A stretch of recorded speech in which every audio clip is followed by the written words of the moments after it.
1500 বছর হায়াত পাইলেও ফুরায়া যায়, 2000 বছরের হায়াতও ফুরিয়ে যায়, 3000 বছর হায়াত পাইলেও ফুরায়া যায় বান্দা।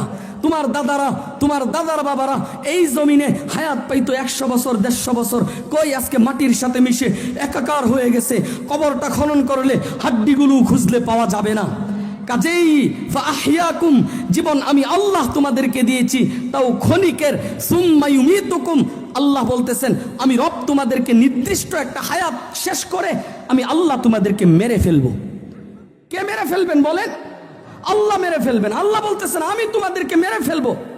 মইরা গেলা তো শেষ, সবকিছু শেষ হয়ে গেল না বান্দা। হিসাবটা এতটাও সোজা না। এজন্য কবি বলেন মৌত কু সম চাহে গাফিল ইখতাতামে জিন্দেগি দর হাকিকত মৌত তেরে ইবতিদায়ে জিন্দেগি। গাফিল আর উদাসীন ব্যক্তি মনে করে মৃত্যু মানেই জীবন শেষ, অথচ চির বাস্তব আর ধ্রুব সত্য হইল মৃত্যুর মাধ্যমে বান্দার প্রকৃত জীবনের পদার্পণ ঘটে। মৃত্যুর মাধ্যমে আসল জীবনের সূচনা হয়। মৃত্যু মানেই সবকিছু শেষ না, মৃত্যু মানে শুরু।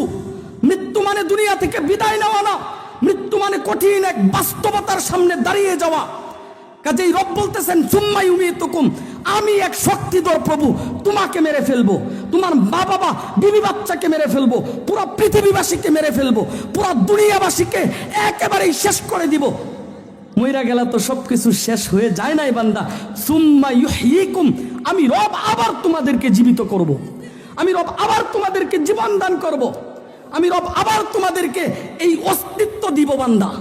সুম্মা ইলাইহি তুরজাউন, সর্বশেষ পৃথিবীর প্রত্যেকটা মানুষ দলে দলে আমি রবের কাছে হাজির করামু। আমি রবের কাছে চলে আসবা বান্দা, আমি রবের কাছে আসতে হবে বান্দা। এজন্যই তো আমরা যখন আমাদের প্রতিবেশী, কাছের নিকটস্থ আত্মীয় স্বজন, এলাকার ভিতরে কেউ মৃত্যুবরণ করে, খবরটা শুনলেই বলি এই যে খালেদা জিয়া মারা গেছে, আমরা যারা বুঝি সবাই সংবাদটা শোনার সাথে সাথে বলছি ইন্না লিল্লাহি ওয়া ইন্না ইলাইহি রাজিউন। মালিক দেশের প্রেসিডেন্ট, উনি মৃত্যুবরণ করছে, আমিও তো উনার মতোই, আমিও তোমার জন্য মালিক, আমি না শুধু পৃথিবীর প্রত্যেকটা মানুষ তোমার জন্য। নির্দিষ্ট একটা হায়াত শেষ হইলে সবাই